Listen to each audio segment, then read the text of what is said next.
They called me in at 2:15 p.m. No warning, no calendar invite. Just a knock on my cubicle wall and a clipped, "HR needs to see you for a moment." I figured it was my annual performance review. After all, today marked my 22nd work anniversary. I even wore my navy blazer, the same one I wore when I got promoted to Senior Risk Analyst 10 years ago. When I walked in, Bradley Renner, the new CFO, was already seated. He didn't smile. His hands were folded neatly, elbows resting on the table like he was bracing for a courtroom cross-examination. Across from him sat Rita, our HR representative. She didn't look up, just stared at the closed folder in front of her. "Elaine," Bradley began, his voice cold, detached. "This isn't easy, but the company's entering a phase of strategic realignment. Your benefits package, well, it's too expensive to maintain." I blinked. "I'm sorry?" He met my eyes and delivered the line that would echo in my head for months. "Your health coverage costs the company $720 a month. That's not sustainable." I waited for a laugh, some sign that this was a joke. But there was no mention of my spotless record. No thank you for my 2 decades of service. Just numbers, just a folder sliding across the table. Inside, 2 weeks' pay, an NDA, and a signature line. It wasn't until I returned to my desk that I realized they hadn't even asked me to train a replacement, because they didn't plan to hire one. My responsibilities would be split up among new hires at half my salary, none of whom had ever seen a full audit file, let alone conducted one. I packed my things in silence, no tears, no words, just my favorite pen, a framed photo of my grandson's kindergarten graduation, and my coffee mug, Risk Queen, into the box. My chest felt tight, like I was underwater. And then my phone buzzed. A company-wide auto-generated email. "Congratulations to Elaine West on 22 incredible years with Ridgeway Solutions. We thank her for her passion, commitment, and integrity." I stared at it until the screen blurred. Then I hit delete and walked toward the elevator. I passed Tyler, the new guy in IT. Just last week, I caught and corrected a massive software vulnerability he'd overlooked. He got a promotion. "You still here?" he asked, smiling. I didn't answer. They kept him because he brought energy. That's what Bradley had called it. Fresh blood. Apparently, integrity was too expensive. I had 30 minutes to disappear. That's what Rita from HR told me. Like 22 years could be boxed up and removed before the next staff meeting. She handed me a cardboard box, avoided my eyes, and muttered something about IT shutting off my credentials. I walked back to my desk like a ghost. No one asked what happened. They either already knew, or worse, pretended not to. The office I had helped build over decades now felt like a stranger's home. My name was still on the glass outside the Risk and Compliance suite. But it felt decorative, like I had never been there at all. My name was still etched on the frosted glass outside the Risk and Compliance suite, but it felt ornamental now, like a leftover label on a door that no one cared enough to replace. The printer still whirred with reports I'd automated months ago. My chair still had the lumbar cushion I brought from home after my back surgery last winter. But I could feel it. I no longer belonged here. I reached for the framed photo of my grandson at his kindergarten graduation. The little plant I kept alive on my windowsill, a stubborn fern with leaves as tired as I felt, went next into the box. My 15 years and thriving company mug followed. Still here, still kicking. The irony stung. People passed my desk. No one stopped. Not even Linda, who used to eat turkey sandwiches with me every Tuesday. She glanced in my direction, her eyes wide. Then she looked away and walked faster. I didn't blame her. Guilt travels faster than sympathy in corporate hallways. I took one last look around before heading to the elevator. The moment I stepped inside, I heard it. A soft beep. Then silence. I tried to swipe my badge again. Nothing. The elevator didn't respond. I had to ask someone walking by, someone I didn't recognize, to press the ground floor button for me. He did so without a word, like I was already invisible, already irrelevant. By the time the doors closed, grief came in waves, hot, nauseating, thick in my throat. I blinked furiously. I would not cry. Not in that elevator. I wouldn't give them that. Downstairs, I sat on a marble bench near the lobby's abstract metal sculpture. The same sculpture I'd walked past every morning for 22 years. The same floor tiles. The same reception desk. But now everything felt warped, like I was watching it all from the wrong side of a glass wall. That's when I saw it. Tucked between a stack of outdated reports at the bottom of my box was a folded piece of paper I didn't recognize. I opened it slowly. It wasn't addressed to me. But the subject line jumped out. To B. Renner, CFO. From D. Langston. Legal subject, compliance review. Flagged risk attachment. Internal deviation, flagged by E. West. The email was short, but it hit like a gut punch. Her documentation puts us at risk. Remove her before it escalates. B. Renner. I froze. This wasn't about $720 a month. It wasn't about restructuring or fresh perspectives. They got rid of me because I saw something I wasn't supposed to. Because I flagged something they wanted buried. They hadn't just removed me from payroll. They had erased me. From the system. From the narrative. But someone forgot to shred this one sheet of truth. I stared at it until the edges blurred. Then I folded it back carefully, placed it in the box, and clutched it tighter than anything else I was carrying. I didn't sleep that night. I lay in bed in my small Denver condo, my phone casting a dull blue light across the ceiling, scrolling through old email archives I had backed up on an external drive. Technically, my work account had been deactivated, but my old sync folder was still there. Messy, outdated, glitchy, but alive. Like bones buried in shallow ground. I wasn't looking for anything specific, or at least that's what I told myself. But deep down, I was hoping to find it. Something. Anything that would confirm what I already suspected. This had never been about insurance premiums. It was about silence, control, fear. And at 3:04 a.m., I found it. An internal thread, dated 6 weeks before I was let go. Subject, policy update, reimbursements review. The body was short. Bradley had replied to a quiet proposal to reduce employee reimbursements without notifying staff. His words chilled me. If we can cut 10% off monthly payouts without triggering compliance flags, do it. Quiet, fast, sharp, efficient. If we can cut even 8 to 10% off monthly payouts without triggering compliance flags, do it. Fast, quiet. My heart thudded as I kept reading. Just below that message was my own reply, one I had nearly forgotten I'd written. I had flagged the legal risk clearly, cited the specific clause in the employee protection statutes, warned that unilateral changes to health reimbursements without transparent disclosure could constitute fraudulent concealment under both state and federal law. No one ever responded to that email. Not a single reply.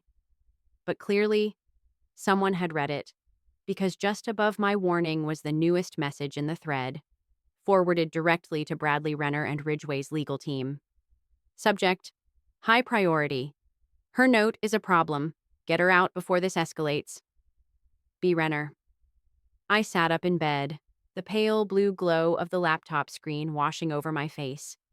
My hand trembled slightly as I clicked open the PDF attached to that email. It was only one page, titled Cost Saving Adjustments, Phase 3. A grid stretched across the page. It listed reimbursement categories: mental health services, post-operative physical therapy, prescription co-pay caps, all marked with thick red X hits. If this story moved you, don't forget to subscribe, because what happened next changed not just Elaine's life, but the entire company's future. These were benefits employees depended on, services they believed were covered, services that were already being denied, quietly, without a single announcement. At the bottom of the page, in bold, all caps lettering, confidential, do not circulate outside this thread. It felt like a fire had been lit behind my ribs. This wasn't an error. It wasn't the result of economic pressure or clerical oversight. It was calculated, cold, deliberate. They had exploited the loyalty of people who gave their time, their health, and sometimes their families' futures to this company. And when I tried, even gently, to speak up, they erased me, not because I was wrong, but because I was right. I stared at the screen as anger rose in me slowly, like water about to boil. I thought of the faces back at Ridgeway, the ones who couldn't meet my eyes, the ones who said nothing, the ones who sent that hollow, "thank you for your service" email. Maybe they didn't know, or maybe they did, and chose silence over conscience. Either way, I wasn't deleting this thread. Not this time. By morning, the rage had crystallized. Not grief, not fear. Focus. I sat at my small kitchen table, sipping lukewarm coffee from the same chipped Colorado Hiking Club mug I used every morning. My laptop sat open. My phone lay face down next to it, screen smudged from hours of scrolling. And I knew what I had to do. I opened my contacts and typed in a name I hadn't thought of in years. Dana Myers. She was a corporate compliance attorney, one of the sharpest I'd ever worked with. Dana had audited Ridgeway back in 2017 when a state inspector flagged irregularities in third-party vendor contracts. Most people disliked her, said she was too blunt, too surgical. I respected the hell out of her. She didn't flinch, didn't play favorites. And when I handed over a full documentation trail in under 24 hours, she looked me in the eye and said, "You're the cleanest operator I've seen in a dirty system." I laughed back then. Now, that compliment sounded very different. I texted her first. "Dana, it's Elaine West. I need to talk. It's about Ridgeway." 3 minutes later, she replied, "I'll call you in 10. 10 minutes on the dot, my phone lit up. Her voice was the same, crisp, deliberate, like each word had passed legal review before being spoken. "Tell me what you've got." No hello, no chit-chat, just business. I told her everything. The termination, the flagged reimbursement changes, the PDF, the thread. I tried to keep my voice calm, but the chill in hers made mine stronger. My voice steadied as I said the words. The file was marked, "Do not circulate outside this thread." Dana cut in. "You have that PDF?" "I do. Don't send it. Not yet. Meet me at my office, 3 o'clock today." I almost forgot to breathe. "That soon?" She didn't pause.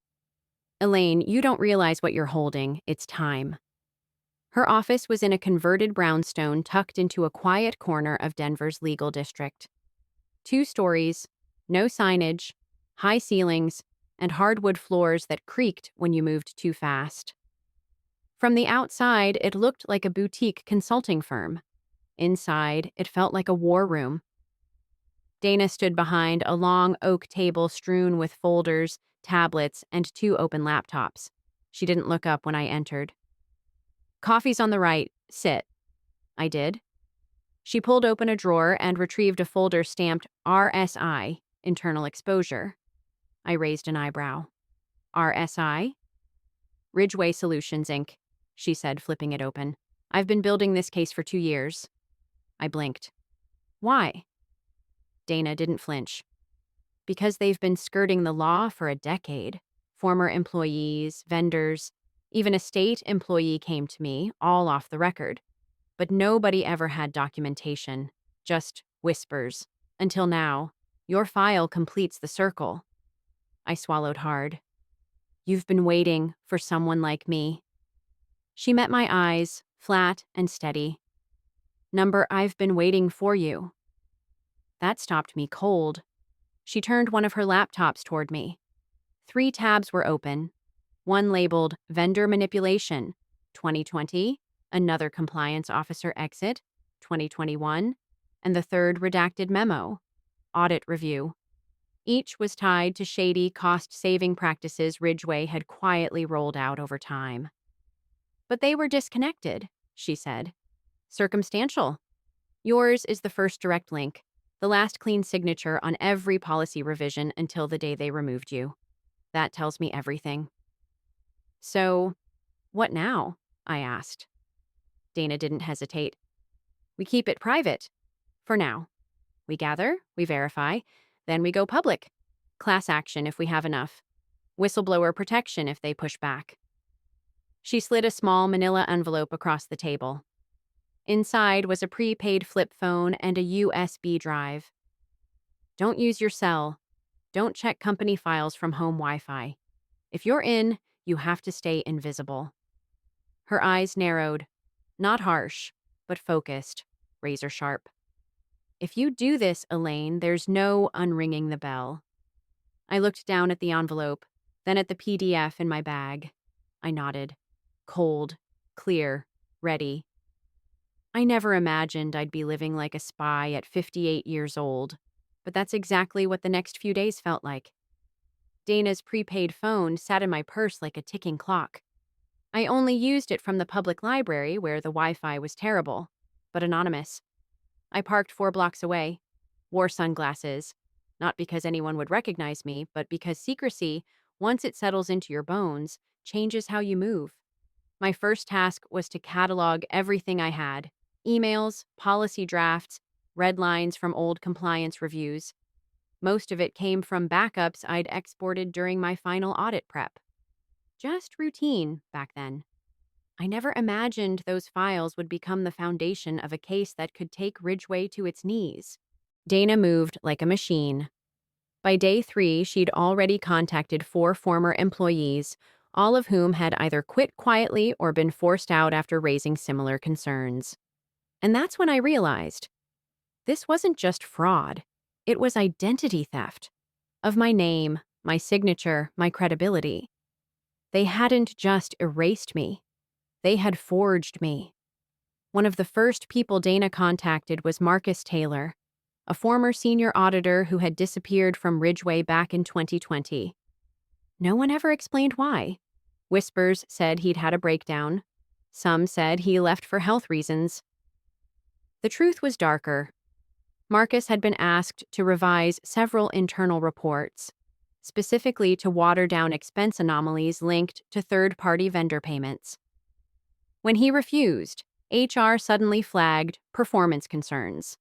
His contract was quietly dissolved, and his professional reputation shredded in the process. Dana arranged a Zoom call. When his face appeared, older, thinner, but alert, his eyes widened with recognition. "Elaine," he said, "you were the only one who ever asked for original source data." I smiled faintly. "I didn't trust summaries." He nodded. "I always thought you were too clean for that place." Another contact was Charlene Vu, a junior analyst in the risk division. She had quietly raised concerns about claim denial patterns in employee health requests, mostly mental health and maternal care. 2 weeks later, she was reassigned to the front desk. "They didn't fire me," she told Dana. "They made me irrelevant." Each story confirmed what I already suspected. My firing wasn't random. It was part of a pattern, removing people who noticed too much. But then came the message that changed everything. Dana received it late one night, an encrypted email from an anonymous account. The sender used a fake name, Black Box. The attachment was a PDF labeled Internal Reimbursement Analysis, Q1 2025. I'll never forget the silence on the phone as Dana opened the file. Then, in a low voice, she said, "Elaine, this is worse than what we thought. The report laid it out with brutal clarity. Denied claims had jumped 38% in one quarter. The majority were services employees had been told were covered: mental health counseling, maternity prescriptions, cancer screening follow-ups. The system had been programmed to auto-reject certain codes: no alerts to HR, no notifications to the patients, no appeals, no paper trail, just silent denials. At the bottom of the file, a single italicized note chilled me. Internal flag. Do not report denials in monthly summaries unless queried by audit. They weren't just hiding the truth, they were burying it. And someone inside was finally digging it back up. Dana's voice came through the phone again. Low, sharp, like a match catching flame. This just became a war. I didn't flinch. I felt it too. It wasn't about me anymore. Not about revenge. Not about reclaiming my name. It was about every employee still inside Ridgeway, people who still believed their health benefits were real, who thought someone had their back. I was going to pull the thread until the whole thing unraveled. I hadn't realized how loud paranoia could be. Every footstep behind me felt like a warning. Every unfamiliar number that rang made my stomach twist. Even my own apartment, once my haven, started to feel watched. It began 3 days after Dana received the black box file. I'd just finished a grocery run and was walking to my car, a bag of lemons in one hand, when I saw it. The driver's side mirror had been folded in, deliberately. I never did that. And the windows? Wiped clean, too clean, like someone had erased fingerprints. I froze. My instincts screamed to get in and drive, fast, but something felt off. I scanned the parking lot. Empty. Except for an old white pickup idling near the exit. Its windows were too dark to see the driver. I looked away, pretended not to notice. Inside my car, everything seemed in place. Radio presets, seat position.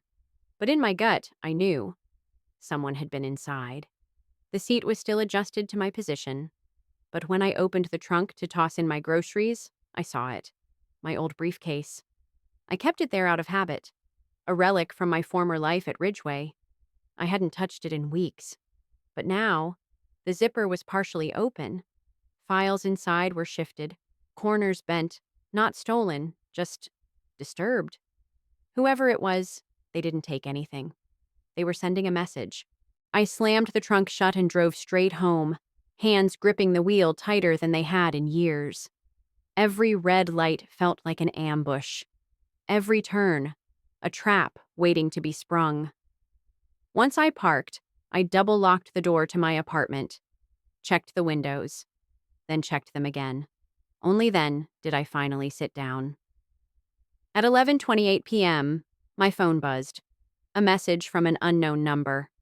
No contact, no name, just a single black bubble. You don't know who you're messing with. I stared at it for a long time, frozen. It wasn't vulgar. It wasn't even threatening in a legal sense. But it carried weight. Heavy, cold weight.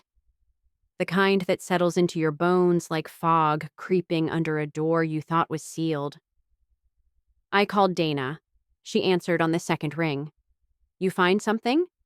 No, I said. Someone found me.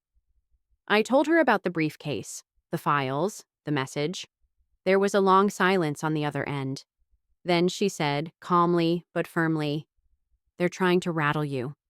If they had anything real, if you were in legal danger, you'd already have a subpoena. Not scare tactics. So what do I do? Exactly what you've been doing, but smarter, slower, and not alone. The next morning, I changed everything. I stopped driving my own car. I used a rideshare to get to the library, the only place I dared use Dana's burner phone or check the vault. I wore sunglasses, a hoodie. I kept my head down. Part of me felt ridiculous, like I was playing spy in a suburban drama. But that illusion vanished the moment Stephanie Chang blocked me. Stephanie and I had worked side by side in compliance for 5 years. Sharp, honest, principled. We ate lunch together every Thursday like clockwork. If anyone would understand what I was doing, it was her. So I sent a message.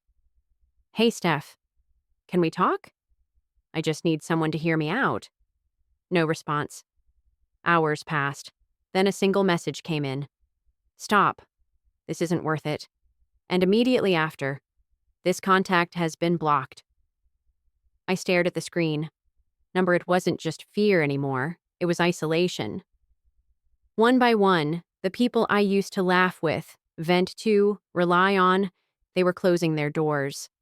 Not because they didn't believe me, because they did. And they were scared. I couldn't blame them. Not everyone has the stomach to stand in the dark holding a match. But I wasn't backing down. Someone had already tried to open the trunk of my life. Now I knew they were afraid of what I might pull out next. Fear doesn't disappear when you speak up. It just becomes the cost of telling the truth. By the end of that week, I'd changed my routines so many times I couldn't tell if I was being cautious or just paranoid. I no longer sat at cafes. I carried a new prepaid phone. I even stopped wearing perfume. Somehow, scent felt traceable now. But the silence? The silence was heavier than any threat. That's when Dana said, "It's time you talk to a journalist." She mentioned Kellen Grant, long-form, investigative, never sensational. He broke the Denver Wi-Fi fraud case in 2019, she said. He's discreet, credible, and he'll protect your identity. My stomach nodded. Talking to Dana in encrypted chats was one thing. But going public? That felt like stepping off a cliff. They'll know it's me, I whispered. Dana nodded. Eventually. But not yet. Let's do this smart, Dana said. She arranged a virtual meeting with Kellen Grant. His face appeared on my laptop screen, mid-40s, calm, square-jawed, sleeves rolled up like he was ready to fight someone with facts alone. He looked like the kind of man who didn't bluff because he didn't need to. I understand your concerns, he said, his voice steady and deliberate. I never publish without triple confirming every document, and I never reveal sources. You won't be the exception. We spent over an hour walking through the timeline. My role at Ridgeway, the flagged policy updates, the manipulated email threads, the fake digital approvals, and most of all, the silent denials of employee insurance claims. He didn't interrupt. He didn't perform for effect.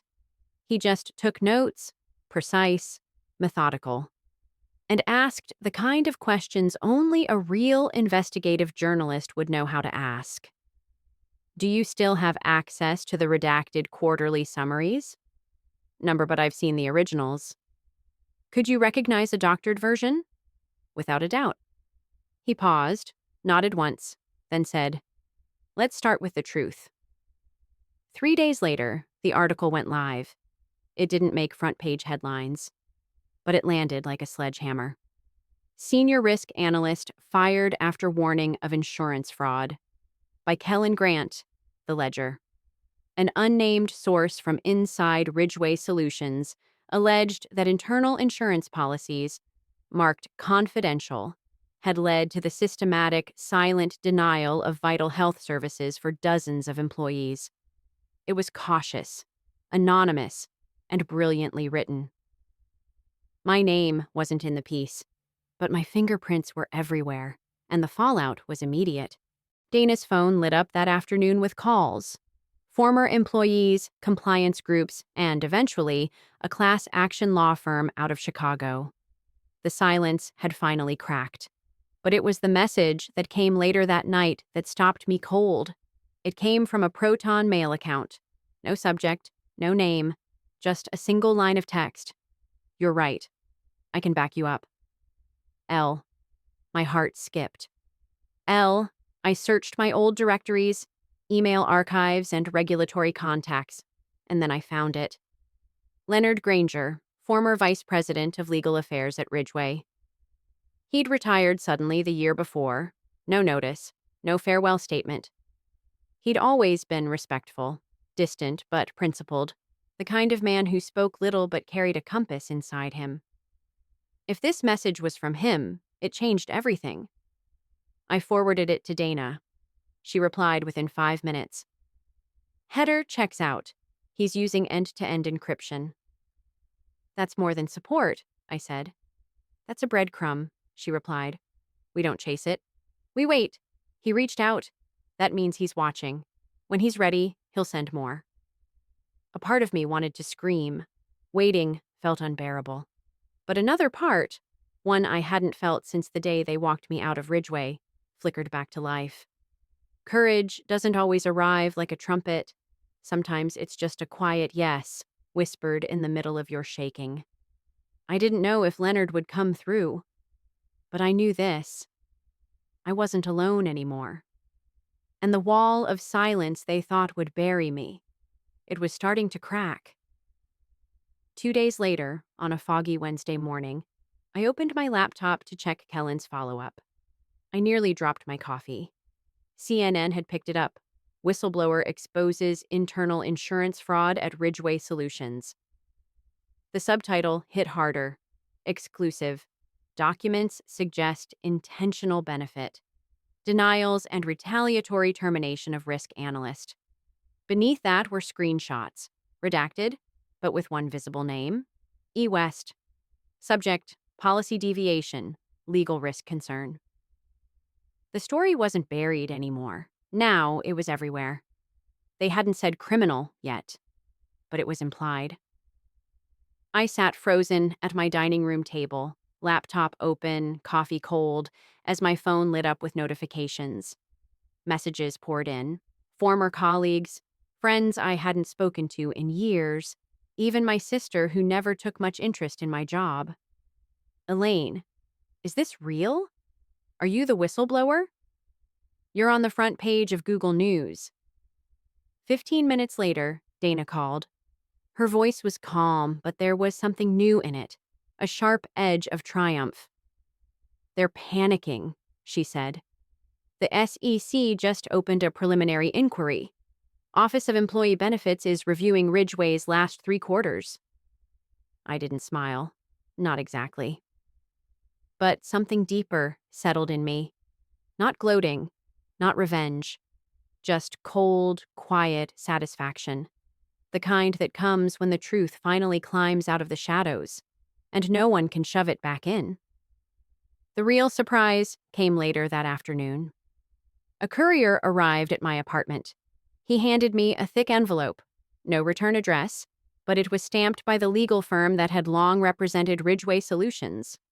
The envelope was heavy, printed on thick bond paper, the kind used for settlements and silencing. I read it 3 times. The offer, $95,000 in exchange for my voluntary non-participation in future media or legal proceedings. No interviews, no testimony, no further comment. In other words, shut up. Walk away. It didn't say I was wrong. It didn't challenge a single detail of what I'd exposed. It just wanted me quiet. There was even a line in bold, centered on the second page. This offer is not an admission of wrongdoing and is made solely in the interest of restoring company stability and employee morale. I almost laughed. This wasn't damage control. This was fear. Legal, reputational, and deeply strategic fear. They knew what was coming, and they were trying to plug the hole with hush money. I called Dana and read her the letter. Standard move, she said. It's a soft gag order. They're buying time while they figure out how deep the damage goes. What do you recommend? I asked. Her answer came without pause. You already know. And I did. Because this was never about the money. It was about something more corrosive. Silence, power, and the rot that corporate loyalty tends to protect. I thought about all the years I'd spent defending Ridgeway's integrity in audits, in quiet backroom meetings, in helping employees fight for the coverage they believed they had. I had believed in the system, even when it creaked, even when it cracked. Now they wanted to buy my silence, as if the lies could be unlearned, as if truth could be undone with a wire transfer. That night, I got a message from Marcus Taylor, the former auditor Dana had brought back into the fold. Saw the news. I'm proud of you. They tried to break you, but you held the line. P.S. Renner's stepping down. Medical leave. I froze.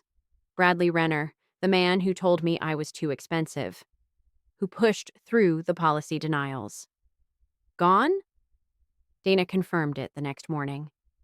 Officially, it's a sabbatical, but internally, the board's removing him. Quietly. He's radioactive now. I stared at the ceiling for a long time that night. I didn't feel victorious, but I felt unburdened. They had tried to erase me. Now their CFO was the one vanishing, swallowed by the same silence they once weaponized against me. And as I turned off the light, I thought about that unopened offer in my desk drawer. Still unsigned, still ignored. They wanted my silence, but I had finally learned how to speak. By Friday, the email came. Dana's secure channel pinged, one line of text, brief and sterile. The board is open to alternative resolutions. Please propose terms for consideration. They didn't want to buy my silence anymore. Now they wanted my terms.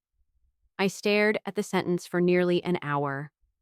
It felt like decoding something ancient. 2 months ago, they had discarded me like a line item, an expense they couldn't justify. Now, the same board of directors wanted a resolution, not because they'd had a change of heart, because they'd seen the losses. The class action had gathered over 100 signatures. 2 federal agencies were circling. Shareholders were livid. Ridgeway's stock had dipped 9% in a week, and Renner's so-called medical sabbatical had become a running joke in industry circles. And me? I was sitting in my Denver apartment with all the leverage. Leverage they never imagined I'd live long enough to hold. Dana had asked me once, early on, "What do you want when this is over?" Back then, I didn't know. But now I did. I opened a blank document and typed in 14-point Calibri, black and bold. I decline the financial settlement.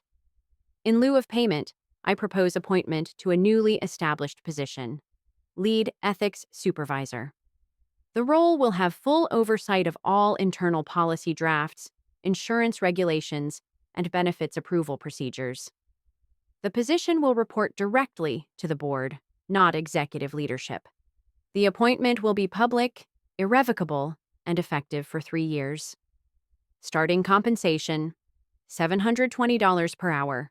Silence, 2 days passed. On the 3rd, Dana received a scanned memo from the board. Some laughed. One called it a publicity stunt. Another accused me of trying to humiliate the company. But that night, Janet Grayson, one of the quieter board members, requested a private call. Her tone was clipped, but sincere. "We've reviewed your terms," she said. "The board recognizes the optics and the necessity. If we appoint you, we expect transparency, integrity, and frankly, damage control." "I'm not coming in to protect you," I said calmly. "I'm coming in to protect the people you failed." There was a pause. Then she said, "That's exactly why it has to be you." 5 days later, the announcement went public. Ridgeway Solutions appoints Elaine West as lead ethics supervisor amid ongoing inquiry. I didn't smile when I saw it trending, but I printed the article and folded it neatly into a leather folder, right next to my original termination notice. A little symmetry, a little justice. The first day back was strange. Same marble floors, same glass entry doors, but the energy had shifted. Tight, formal, guarded. Security handed me a red tier badge. "Board level clearance," they said. I nodded and clipped it to my blazer, then stepped into the same building that had thrown me out in 30 minutes flat. The elevator ride to the top floor felt longer than I remembered. When the doors opened, I stepped into a modest office. Just a long table, 3 file cabinets, and a view of the skyline. It didn't need to be grand. It just needed to exist. That afternoon, I reviewed my first stack of policy revisions, pages soaked in legalese, loopholes, and quiet spin. As I rode the elevator down, a familiar figure stepped in beside me. Harold Langston, a senior board member. Gray suit, narrow glasses. Always voted with Renner. He glanced at my badge. Then the folder in my hand. As the doors closed, he cleared his throat. "We should have listened to you years ago." I didn't respond. Some victories don't need applause. But deep down, I filed the words away, like everything else. Evidence, closure. That night, as I closed my blinds, I thought of how many times I'd been told. I had been told to be quiet, told I was overreacting, too particular, too by the book. And now? Now I was the one holding the red pen. And the people who once erased me would answer to me. My new contract was 12 pages long. I read every word twice, redlined 3 clauses, and insisted on a handwritten addendum at the end. All policy changes must be reviewed by Elaine West prior to executive approval. No exceptions. They signed it without comment. That's the thing about power. It shifts silently. No drumroll, no memo. One day you're walking out with your life in a cardboard box. The next, you're walking back in with a platinum clearance badge, charging $720 an hour. I didn't choose that number for symbolism. I chose it for accuracy. It was the monthly insurance premium they once labeled unsustainable. Now it was my hourly rate to fix what they broke without me. My title: Lead Ethics Supervisor, External Oversight Division. Not an employee, not on payroll. I wasn't part of the machine anymore. I was the one auditing the machine, approving policy, vetoing compliance revisions with a single line of ink. The office they gave me was polished, floor-to-ceiling glass, a high-backed leather chair, and a wall safe tucked behind a matte panel. I didn't decorate. No plants. No photos. Just a locked drawer with 2 documents inside. My termination letter and the gag offer they once mailed me. I arrived early most days. The halls were quieter now, weighted by the recent chaos. A few nodded as I passed. Others whispered, "I didn't mind. Reputation has a way of preceding you." At 9:15 a.m., a courier dropped off my first set of documents. 4 binders and 1 envelope marked Priority Review, Benefits Realignment. I flipped it open. My fingers froze on the second page. Metadata, B. Renner, the former CFO. Still stamped in the file's digital signature. It was one of the last policy drafts he'd touched before stepping down. The document laid out a new benefits tier, full of strategic phrasing like realign outpatient coverage and optimize mental health reimbursements. But I'd seen it before, months earlier, dressed in different clothes. It was the same quiet fraud they'd tried to push past me before firing me. Soft denials, silent cost shifting, manipulated through complex terms meant to confuse more than clarify. And now they thought I'd sign off, because I had a title. I picked up my red pen and wrote 3 words across the header: rejected, in violation. Then I sealed it and sent it back up to the 42nd floor. 2 hours later, I received a 1-line email from Janet Grayson, the board member who had quietly championed my return. "We stand by your call." Thank you. That was it. No debate, no revision, just quiet authority. And it tasted better than any apology they could have offered. At lunch, I ate alone in the rooftop cafeteria. Same menu, different view. The server smiled like he recognized me but couldn't quite place it. I smiled back. Then I saw someone across the room, standing near the terrace doors. "Helen." The receptionist who used to greet me every morning when I was just Elaine from compliance. She approached slowly, carefully. "I read the articles," she said. Her voice was low, eyes steady. I set down my coffee and looked her in the eye. "So did a lot of people," I replied. She nodded, paused. "But I believed you, even before they printed it." That was all. She turned to leave, but that was enough. She said quietly, "I wanted to say, I'm glad you came back." I nodded. "Me too." She hesitated. "Does it feel different?" I paused, considering the question.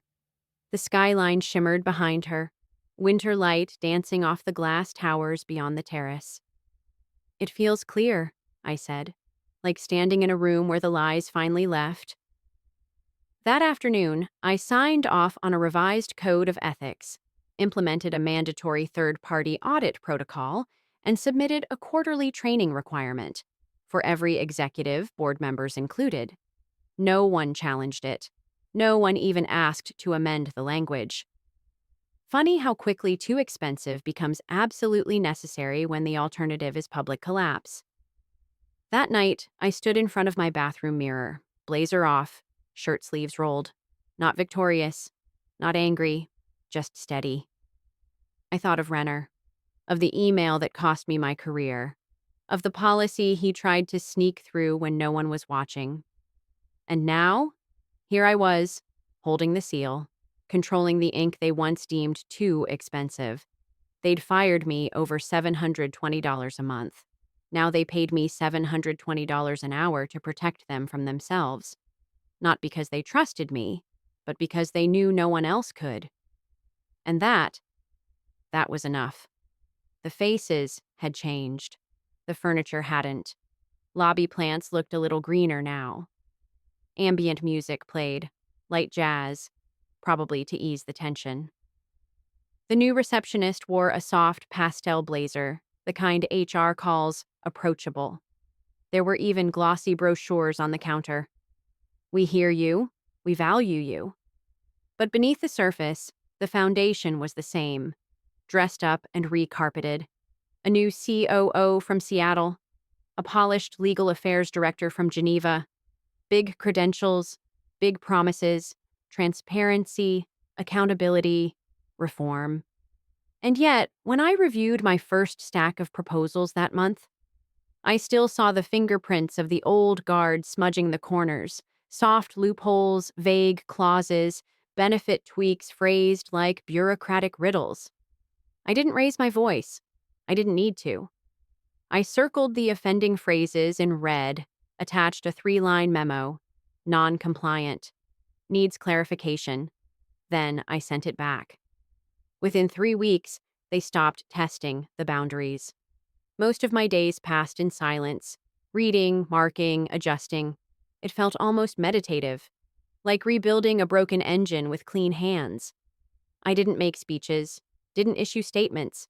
I just did the work. Some staff avoided me at first. Maybe they were nervous. Maybe they thought I was here to purge the place. Or maybe they just didn't know what to say to the woman who went from compliance ghost to board-level guardian. But over time, the atmosphere softened. People nodded when I spoke in meetings. Younger staff began asking questions instead of ducking them. And once in a while, someone would quietly leave a printed email on my desk with a yellow sticky note. "I don't know if this is wrong, but it feels off." Those notes meant more than applause. They meant awareness. They meant the system was starting to recalibrate. One Thursday afternoon, I was reviewing a proposal for a new wellness reimbursement plan, pretty straightforward, when there was a knock at my door. A young man stood there, no older than 22. A lanyard marked intern dangled from his neck, and his backpack was almost larger than he was.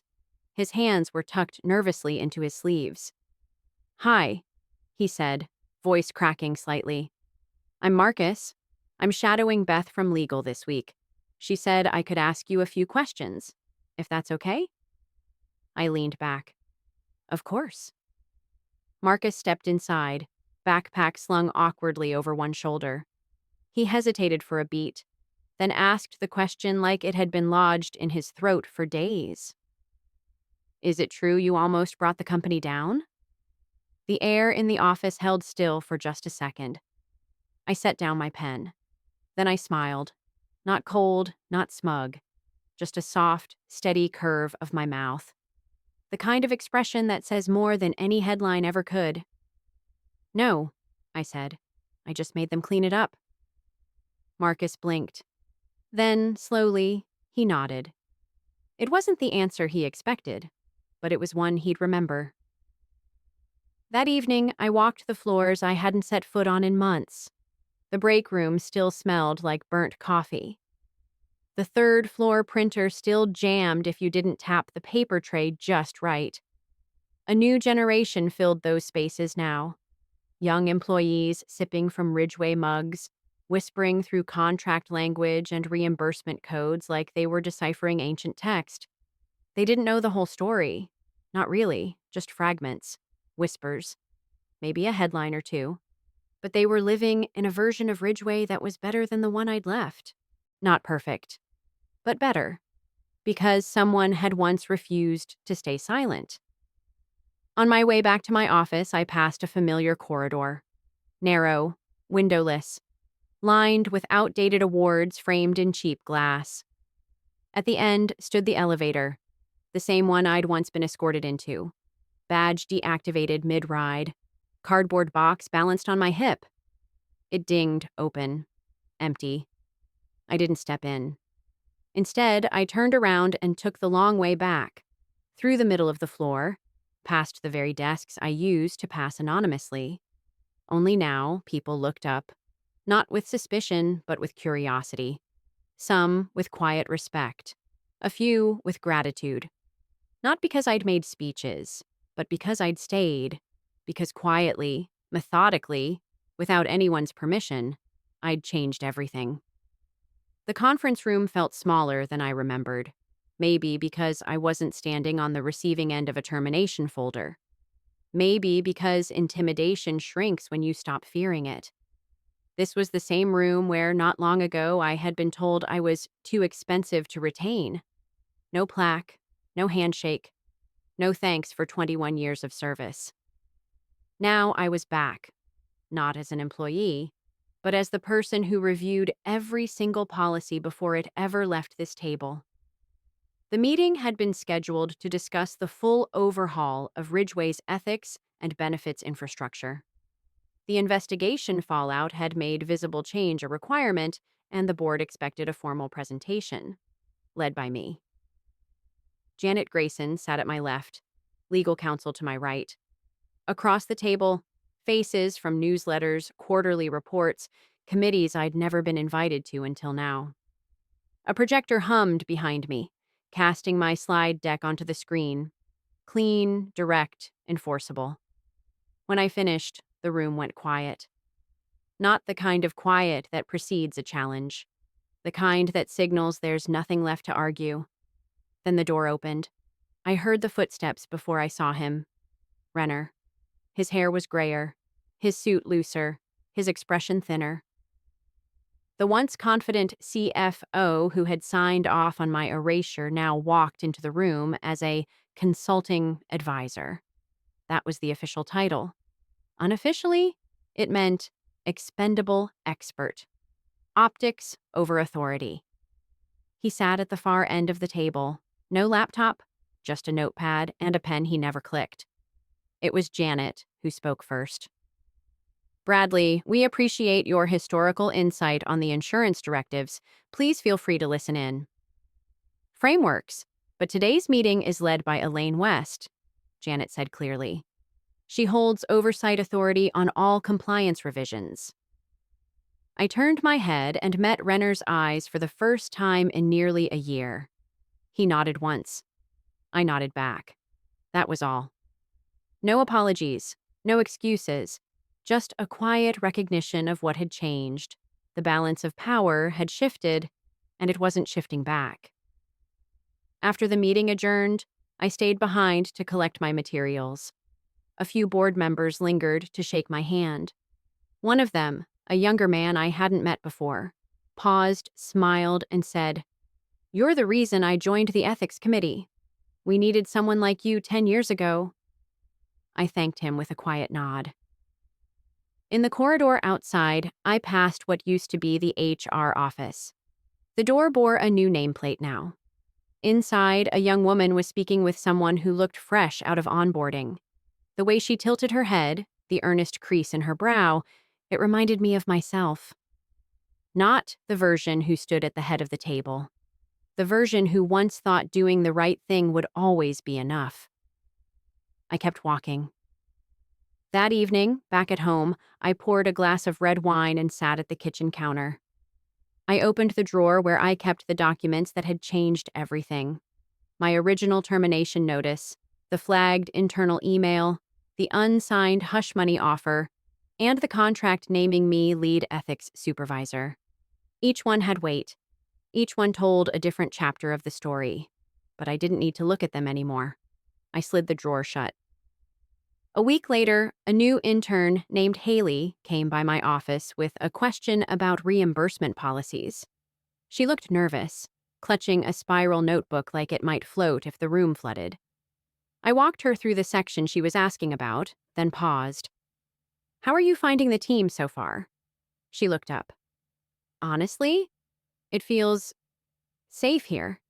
People keep saying the ethics division has teeth now." I gave her a small smile, just a flicker at the corners of my mouth. Then my eyes dropped to her notebook. A yellow sticky note was pressed to the top. Neat handwriting, 5 words, "Be the one who says something." I didn't ask where she got it. I already knew. At my final meeting of the month, I stood once again at the head of the same long table. In my hands, a finalized report outlining 12 new safeguards implemented under my direction. No one questioned it. No one dared. Because I wasn't the woman they could silence anymore. I was the woman they answered to. And as I signed the final page of the report, I thought of every moment they'd tried to erase me. The message with no greeting, the cardboard box, the deactivated badge, the elevator that refused to move. Then I glanced toward the seat where Renner once presided. I didn't speak loudly, just a quiet murmur to myself, barely more than a breath. They erased me over $720. I clicked the pen closed, leaned back in my chair, and added, "Now they pay me 10 times that to make sure no one ever gets erased again."